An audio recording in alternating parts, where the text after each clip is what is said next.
Hello, it's Not Bad Cat here on June 15th, 2022 with your weekday Rimworld mod updates and uploads.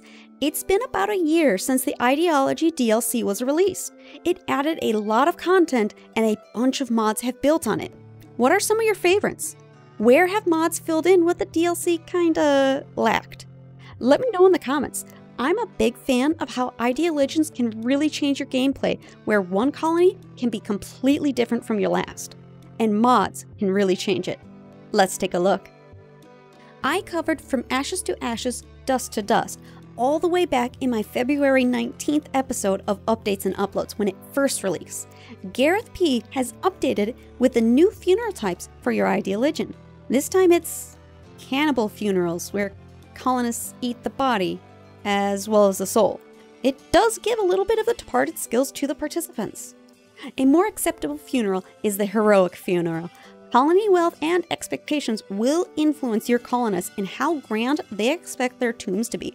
But if they're honored properly, pawns can pray at the tomb and the dead will protect them from beyond the grave, granting a small 24-hour defensive buff. BattleBear has been adding mods the past few weeks in a series, Undergrounders. If you want all of them in one, pick up Undergrounders Complete. Any new mods in the series will also be updated here.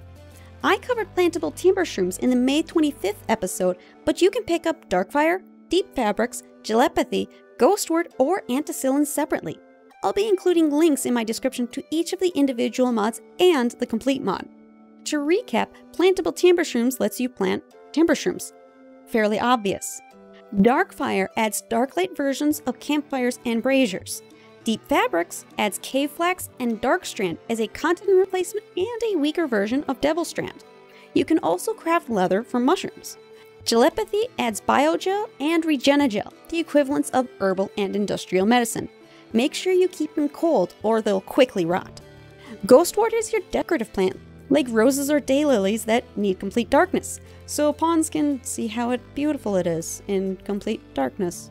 And Anticillin is a drug that will help fight infections. It's crafted from Anticillin mold, which must be planted in a hydroponics basin. Now, DLC. Anticillin and Ghostwort don't need anything. You'll need Ideologian for Deep Fabrics and Gelapathy.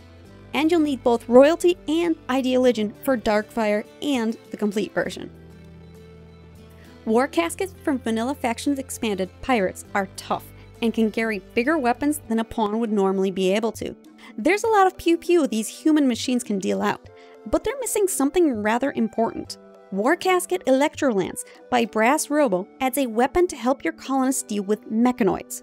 This modified charge lance is useless against anything squishy and organic, but against mechanoids, it functions similarly to an EMP grenade. You'll need to have Spacer Warcasket weaponry researched before you can build one of these though. Another small add-on, this time for Vanilla Furniture Expanded Spatial Module. VFE Spacer Add-on by CiXwOw adds different sizes of the interactive table. The Vanilla Expanded mod only comes with a 1x1 and 2x2 version. CiXwOw has added 3 different sizes, 1x2, 2x4, and 3x3. Table stats like HP, power, construction materials, and work required, and more are scaled by how large they are compared to the base values of the originals. If you're looking for less blurry weapons, S16 Vanilla Weapons HD by PixiePie should suit your purposes. This retexture is great if you want vanilla-looking weapons to match your other high-textured mods, but don't really need anything else. Want a little more detail? Zaljerem has revived a mod originally by Louise in Vanilla Weapons Retextured Continued. Most of the vanilla weapons will have higher resolution textures that add more detail, a realistic look, but it's still clean. Grenades have their bumps and ridges, the sniper rifle has a scope, bows have a grip section, and the club looks like it was actually made from a log with uneven width and spike placement.